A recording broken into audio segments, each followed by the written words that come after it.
Karthik Vanathi serial tomorrow எபிசோடுக்கான ப்ரமோவை தான் இந்த வீடியோவில் நாம் இப்போ பார்க்க போகிறோம்.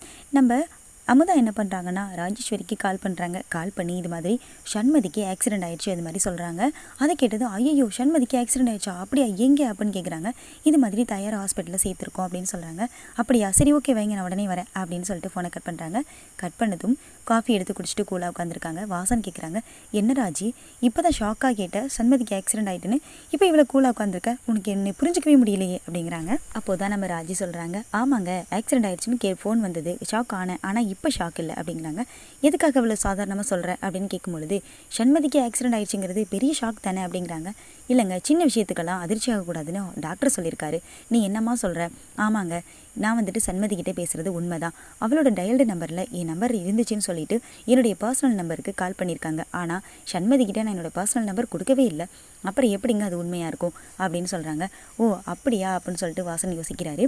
அடுத்து என்ன பண்ணுறாங்கன்னா நம்ம ராஜி வந்துட்டு நேராக அமுதாவுக்கு கால் பண்ணுறாங்க. கால் பண்ணி இது மாதிரி இந்த ஹாஸ்பிட்டல் பேரை சொல்லி அங்கே வெயிட் பண்ணுறீங்களாம்ல சம்மந்தி, யாருக்கு என்ன ஆச்சு, உங்களுக்கு எதுவும் இல்லை நீங்கள் நல்லா இருக்கீங்களா, அப்போது அமுதா எங்கள் அண்ணன் எப்படி இருக்காங்க அப்படின்னு எல்லாரையும் விசாரிக்கிறாங்க.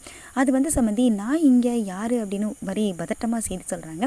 ஆமாம் சம்மந்தி உங்களை தான் பார்த்து தான் வந்துட்டு எனக்கு ஒருத்தவங்க தெரிஞ்சவங்க ஃபோன் பண்ணி சொன்னாங்க. உடனே எனக்கு ரொம்ப அதிர்ச்சியாக இருந்துச்சு. ஐயோ சம்மந்திக்கு ஏதோ ஆக்சிடென்ட் ஆகிடுச்சு போலன்னு நினச்சேன், அதனால தான் உங்களுக்கு கால் பண்ணேங்கிறாங்க. இல்லை சம்மந்தி நான் நல்லா தான் இருக்கேன், சும்மா அப்படியே ஒரு வேலை விஷயமா இந்த பக்கமாக வந்தேன் அப்படின்னு சொல்கிறாங்க. ஓ அப்படியா சம்மந்தி, அமுதா நல்லா இருக்கால, எந்த பிரச்சனையும் இல்லைல்ல, அப்போது அரியோ ஓகே தானே சம்மந்தி? ஆமாம் சம்மந்தி நான் ஓகே தானே, நல்லா தான் இருக்கேன், நீங்கள் எப்படிங்க சம்மந்தி இருக்கீங்க அப்படின்னு அமுதா கேட்குறாங்க. எனக்கு எந்த பிரச்சனையும் இல்லை, நான் சந்தோஷமாக தான் இருக்கேன் அப்படின்னு சொல்கிறாங்க. சரிங்க சம்மந்தி அப்போ நான் வச்சுட்டுங்களா அப்படின்னு சொல்லிட்டு அமுதா ஃபோனை கட் பண்ணுறாங்க. அப்போது அமுதா சொல்கிறாங்க, ஆர்த்தி கேட்குறாங்க, என்னம்மா அத்தையா ஃபோன் பண்ணாங்க? ஆமாடி உங்கள் அத்தை தான் ஃபோன் பண்ணா, என்னம்மா சொன்னாங்க, நம்ம அவளை ஹாஸ்பிட்டலுக்கு வர வச்சா அவள் நம்மளுக்கே அதிர்ச்சி கொடுக்குறாடி உங்கள் அத்தை அப்படிங்கிறாங்க. என்னம்மா சொல்கிற அப்படிங்கிறாங்க. ஆமாம் நான் ஃபோன் பண்ணதை எப்படியோ அந்த ராஜேஸ்வரி கண்டுபிடிச்சிட்டா, அதனால தான் அந்த மாதிரி பேசிகிட்டு இருக்கா. முதல்ல அந்த ராஜேஸ்வரி எங்கே போகிறா, என்ன பண்ணுறா, அவளுக்கு சண்மதிக்கும் என்ன பழக்கம் அப்படிங்கிறத நாம் தெரிஞ்சுக்கணும் அப்படின்னு சொல்கிறாங்க. அதை எப்படிமா நம்ம தெரிஞ்சுக்க முடியும் அப்படின்னு அமுதா கேட்குறாங்க. எல்லாத்துக்கும் ஒரு ஐடியா இருக்குது, நீ வா என் கூட அப்படின்னு சொல்லிட்டு நேராக என்ன பண்ணுறாங்கன்னா சண்மதி வீட்டு பக்கம் வந்து நிற்கிறாங்க. அவங்க நிற்கும் பொழுது நம்ம ராஜி என்ன பண்ணுறாங்கன்னா நேராக காரை கொண்டு வந்து நிறுத்திட்டு சண்மதி வீட்டுக்கு வேலைக்கு போகிறாங்க. இவங்க போனதை பார்த்ததும் நம்ம அமுதாவும் ஆர்த்தியும் பயங்கரமாக அதிர்ச்சி ஆகுறாங்க.